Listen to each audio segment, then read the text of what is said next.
Mega family సినిమాల్లోనే కాదు రాజకీయాల్లోనూ భాగమైందనే సంగతి తెలిసిందే. మెగాస్టార్ చిరంజీవి గతంలో ప్రజారాజ్యం అనే పొలిటికల్ పార్టీ పెట్టి ఆ తర్వాత దాన్ని కాంగ్రెస్లో విలీనం చేశారు. కొన్నాళ్ల పాటు కేంద్ర మంత్రిగా పనిచేశారు.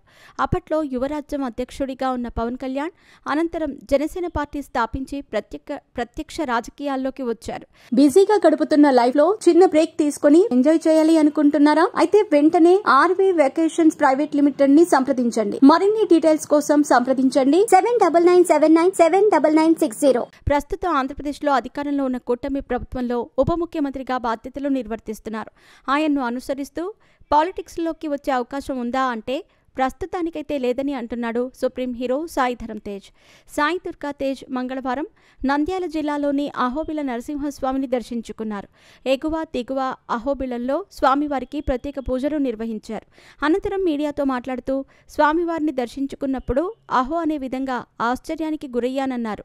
అందరి హీరోల అభిమానులు దయచేసి హెల్మెట్ పెట్టుకునే బైక్ డ్రైవ్ చేయాలని, హెల్మెట్ ధరించటం వల్లనే బ్రతికి బయటపడి ఇవాళ మీ ముందున్నానని అన్నారు. యువత డ్రగ్స్కు దూరంగా ఉండాలని, హెల్త్ మీద ఫోకస్ పెట్టాలని సూచించారు. తన పెద్ద మేనమామ చిరంజీవితో కలిసి నటించడానికి ఆసక్తిగా ఎదురు చూస్తున్నానని తేజ్ అన్నారు.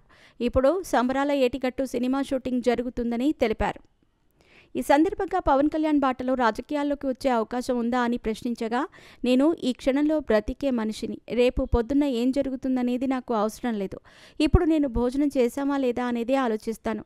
రేపు ఎల్లుండి ఏం జరుగుతుందో ఎవరికీ తెలియదు. చూద్దాం. ప్రస్తుతానికైతే ఈ పూటకి భోంచేశానా లేదా, నలుగురి సాయం చేయాలని మాత్రమే ఆలోచిస్తాను. రాజకీయం అనేది చాలా పెద్దది, చాలా నేర్చుకోవాలి, అంత ఈజీ కాదు. నాకేదో సినిమాల్లో ఫాలోయింగ్ ఉందని పాలిటిక్స్లోకి రావటం కరెక్ట్ కాదు.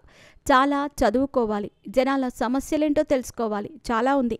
దయచేసి నన్ను సినిమాల నుంచి దూరం చేయకండి. హ్యాపీగా మిమ్మల్ని ఎంటర్టైన్ చేయటానికే నేనున్నాను. నా పని నేను చేసుకుంటాను అని సాయి తేజ్ చెప్పారు. ఏపీ ఎన్నికలప్పుడు సాయి ధరమ్ తేజ్ తన మేనమామ పవన్ కళ్యాణ్ గెలుపు కోసం ప్రచారం చేశారు. కూటమి ప్రభుత్వం అధికారంలోకి వచ్చిన సమయంలో జనసేనాని ఫోటోని షేర్ చేస్తూ ఇప్పుడు రాష్ట్రం సేఫ్ హ్యాండ్స్లో ఉంది అంటూ ట్వీట్ పెట్టాడు. అప్పటి నుంచి రాష్ట్రంలో ఏ ఇన్సిడెంట్స్ జరిగినా, ఎలాంటి క్రైమ్ జరిగినా సోషల్ మీడియాలో తేజ్ను ట్యాగ్ చేస్తూ ట్రోల్ చేస్తున్నారు. అందుకేనేమో ఇప్పుడు పరోక్షంగా తనను పాలిటిక్స్లోకి లాగొద్దని చెబుతున్నాడేమో అని నెటిజన్లు సందేహాలు వ్యక్తం చేస్తున్నారు.